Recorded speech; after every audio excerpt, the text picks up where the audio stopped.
Hello दोस्तों, नमस्ते, जय माता दी, राधे राधे। छोटों को प्यार और बड़ों को चरण वंदना। मैं सुशीला श्याम फिर से आप सभी के लिए एक छोटा सा गार्डनिंग का अपडेट लेकर आई हूँ, जिसमें मैं आज बताऊंगी जो ये मेरे पास पाम ट्री है, इसके बारे में मैं आज पूरी जानकारी दूंगी कि इसकी किस तरह से सर्दी में देखभाल करनी है। काफ़ी हद तक मेरा जो ट्री है बहुत अच्छा ग्रो कर रहा है, तो चलिए आप लोगों के साथ भी शेयर करते हैं आज की वीडियो में कि किस तरह से ये इस ट्री का ध्यान रखना है। तो जो ये ट्री है ये मैंने लगाया है अपने यहाँ पे अपने बरामदे में। तो देखिए इस तरह से हम इसकी छंटाई करेंगे, जिसको बोल सकते हैं प्रूनिंग। जो भी हमारे पत्ते टहनियाँ खराब हुई है तो इस तरह से इसकी कटाई छटाई करके सबसे पहले काम करेंगे हम ये।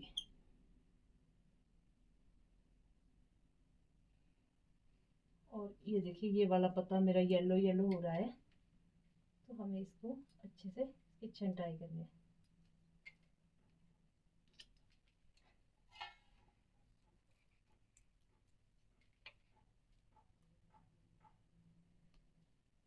और सेकंड, हमें इसमें जो भी घास फूस है ये निकालना है।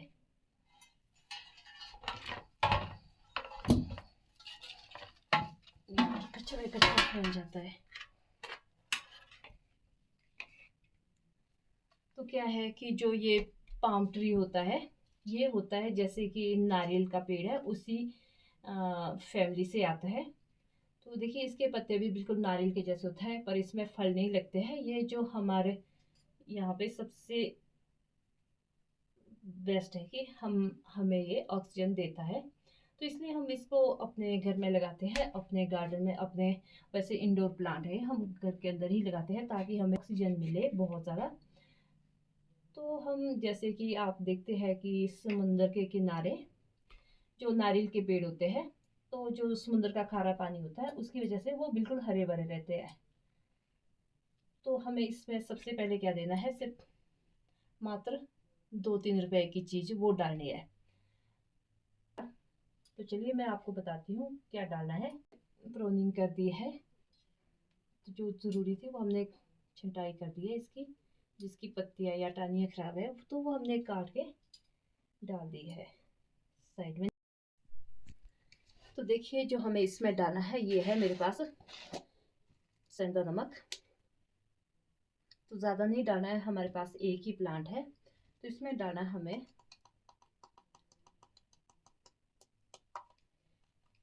जो चम्मच है इसका चौथाई भाग डालना है, क्योंकि ऐसा ना हो कि कहीं हमारा प्लांट खराब हो जाए ज़्यादा नमक डाल के।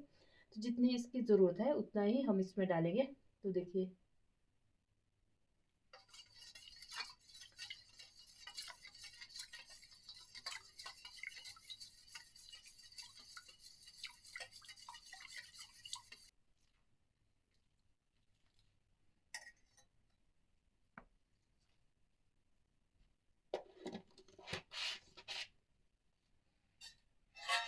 तो मैंने इसमें ये पीस के रखा है नमक, अब ये मैंने डाल दिया है। और साथ में अब इसके हम थोड़ी सी निंदाई करेंगे। इस प्लांट में जो हमें खाद डालनी है वो हमें किस तरह से डालनी है, कितनी क्वांटिटी में डालनी है। हमें इसमें सिर्फ एक बार ही खाद डालनी है, ताकि हमें 6 महीने तक ज़रूरत ना हो।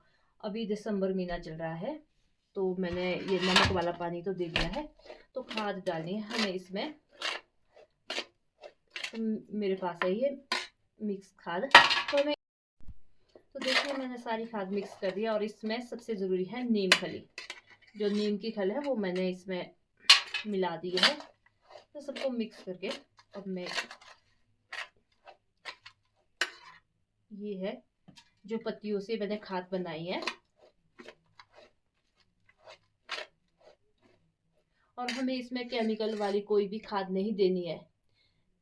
कम से कम सर्दी में तो हमें बिल्कुल भी इसमें केमिकल वाली कोई भी खाद नहीं देनी है। हमें देनी है जो भी खाद देनी है वो इस तरह से जो हमारी पत्तियों से बनी हो, या बर्मी कंपोस्ट हो, या जो भी है, मतलब हमारे किचन वेस्ट से बनी है। और उसमें सरसों की खली भी आप दे सकते हैं, इसमें सरसों की खली ज़रूर दीजिए। इसमें सरसों की खली भी आप लिक्विड करके दीजिए। तो जो नीम खली है और ये खाद है ये मैंने ऑलरेडी मिक्स कर दिया। हमें इसमें ज़्यादा नहीं देना है, हमें इसमें एक सही मात्रा में देना है।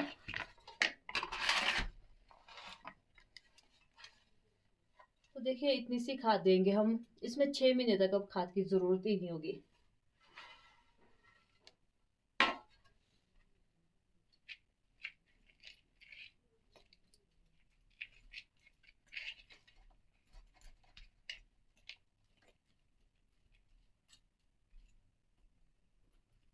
और इसमें हमने खाद मिक्स कर दी है, जो इसमें कचरा फचरा था वो हमने निकाल दिया है।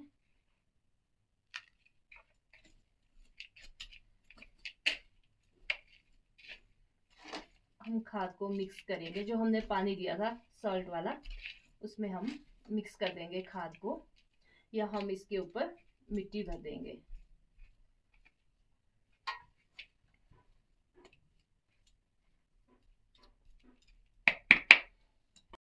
देखिए इसमें मतलब अभी तो मैंने 1 साल भी नहीं हुआ लगा के, अभी कब लिया था मैंने, नर्सरी वाले से लिया था, कम से कम 3-4 महीने हुए। हाँ मुझे याद है कि मैंने बरसात के बाद ही लिया था, सितंबर में लिया था ये प्लांट। तो इसमें देखो नीचे से ये जो प्लांट है, यही प्लांट हम इसको मिट्टी में अच्छे से ढक लेंगे, तो जो ये नीचे से जो ये निकल रहा है ना, तो इसी में प्लांट बनेंगे।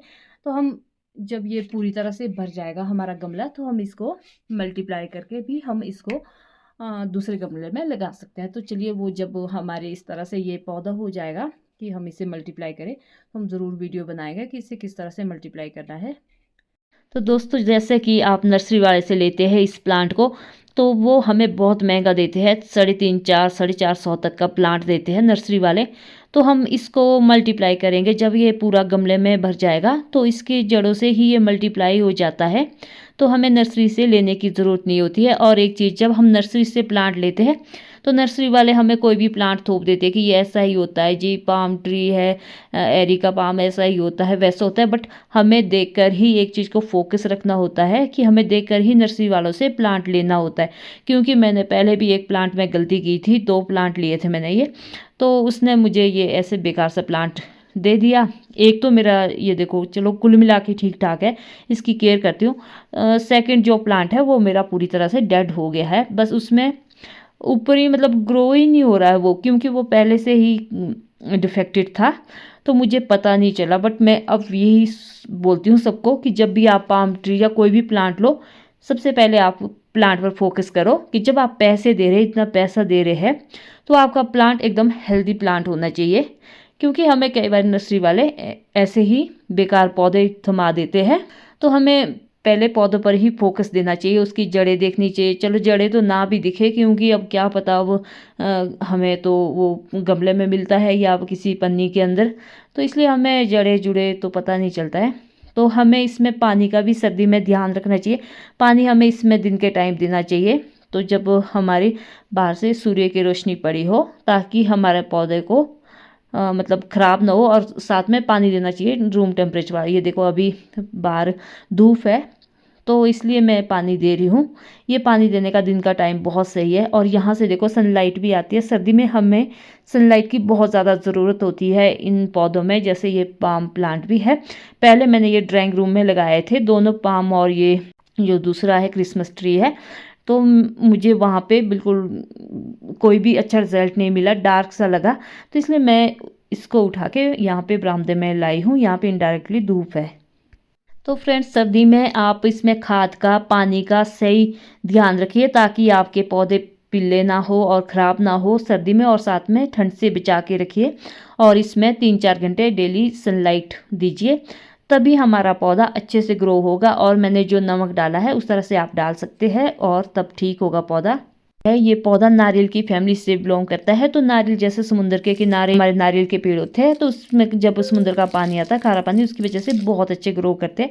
तो आप इसमें जितनी क्वांटिटी नमक बताया है, आप जो रॉक साल्ट होता है आप उसे यूज़ कर सकते हैं। और चलिए आपको इसी तरह के नए अपडेट के साथ मिलते हैं, तब तक के लिए बाय बाय। लाइक कीजिए, कमेंट कीजिए।